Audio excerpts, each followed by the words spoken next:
அவர் ஆச்சரியக்குறியாக இருந்தாலும் தற்குறியாக இருந்தாலும் எங்களுக்கு எந்த குறியாக இருந்தாலும் கவலை இல்லை. எங்களுடைய குறி தேர்தல் குறி. விமர்சனமே பண்ண ஆரம்பிக்கல, ஆனா வந்து பயப்படுறாங்க அப்படின்னு சொல்லி சொல்றாங்க. சார், யாரை கண்டும் அஞ்ச வேண்டிய யாரை கண்டும் நாங்கள் அஞ்ச வேண்டியது கிடையாது. எங்களுக்கு போட்டியும் யாரும் கிடையாது. களத்தில் இருக்கக்கூடிய எல்லோரையும் நாங்கள் சமமாகத்தான் பார்க்கிறோம். அவர்கள் எல்லோருமே எதிரிகள் தான். எதிரிகள் என்றால் அரசியல் எதிரிகள் தவிர தனிப்பட்ட முறையில் யாரோடும் எங்களுக்கு எந்த விதமான பகைமையும் எதுவும் கிடையாது. ஆனால் அரசியலிலே தமிழ்நாட்டு மக்களை வாழ வைக்க வேண்டும் என்று சொன்னால் திராவிட மாடல் ஆட்சி கொண்டால் தான் முடியும் என்பதை கடந்த 5 ஆண்டுகளிலே நிரூபித்திருக்கின்றோம்.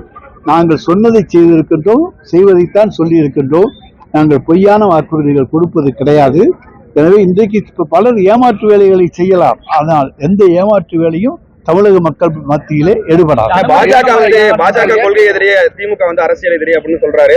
திமுகவை தான் தொடர்ச்சியாவே வந்து நான் ஆரம்பத்திலேயே பாஜகவினுடைய சிடி விஜய் என்று சொல்லிவிட்டேன்.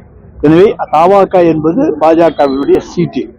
எனவே இன்றைக்கு அவர்கள் ஒரு காலத்தில் ஸ்லீப்பர் செல்களாக இருந்தவர்கள் இன்றைக்கு அரசியல் களத்துக்கு வந்து அவ்வளவுதான். நம்ம சொன்னதை செய்வோம், செய்வதை சொல்லுவோம் தான் நம்ம வந்து ஸ்லோகன் வந்து போயிட்டு இருக்கு. அதே மாதிரி நேற்றுக்கு வந்து விஜய் வந்து டிசைட் பண்ணிட்டு தான் நான் வருவேன், டிசைட் பண்ணாம நான் வந்து முறியடிக்க வரமாட்டேன் அப்படிங்கிற மாதிரி உங்களுடைய ஸ்லோகனுக்கு எதிர் ஸ்லோகனா சொல்லியிருக்காரு. அதெல்லாம் கிடையாது. டிசைட் பண்ணி எல்லாருமே டிசைட் பண்ணி தாங்க சொல்றோம்.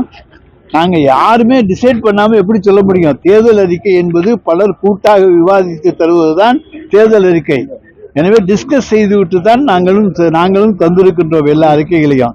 கடந்த காலங்களில் பார்த்தீர்கள் என்று சொன்னால் நாங்கள் தந்த அந்த டிவி இன்றைக்கும் ஓடிக்கொண்டிருக்கிறது. ஆனால் நடுவில் வந்து தகர டப்பா தந்தாங்க, என்ன ஃப்ரிட்ஜு தரையினாங்க, ஃபேன் தரையினாங்க.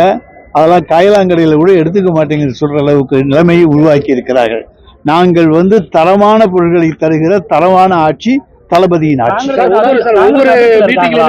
ஒவ்வொரு மீட்டிங்லுமே அவர் வந்து ஒவ்வொருத்தரை பற்றி கிரிட்டிசைஸ் பண்ணிட்டு இருக்காரு. ஏற்கனவே வந்து முதலமைச்சர் வந்து சொன்னாரு. நேற்று உதயநிதி ஸ்டாலின் வந்து கிரிட்டிசைஸ் பண்ணியிருக்காரு. அறிவு விழா பாப்பா அப்படிங்கிற மாதிரி ஒரு கருத்தை சொல்லி அறிவு திருவிழா பாப்பா அப்படின்னு சொல்லி அறிவு திருவிழா என்பது தமிழனுடைய பண்பாட்டை, வரலாற்றை, திராவிட இயக்கத்துடைய வரலாற்றை இன்றைய இளைய தலைமுறை அறிந்து கொள்ள வேண்டும் என்பதற்காக நாங்கள் நடத்திய திருவிழாவை தவிர அவர்களுக்கெல்லாம் அதை பற்றிய புரிதல் என்பது கிடையாது. அவர்களுக்கு அதை பற்றி அக்கறையும் கிடையாது. அவர்களுடைய ஒரே ஆட்சியை கைப்பற்ற வேண்டும், ஆட்சிக்கு வந்து உட்கார்ந்த வேண்டும். அதுதானே தவிர தமிழ் மக்களை பற்றியோ, தமிழனுடைய கொள்கைகளை பற்றியோ, பண்பாட்டை பற்றியோ, கலாச்சாரத்தை பற்றியோ, எதை பற்றியும் அவர்களுக்கு எந்த விதமான கவலையும் கிடையாது.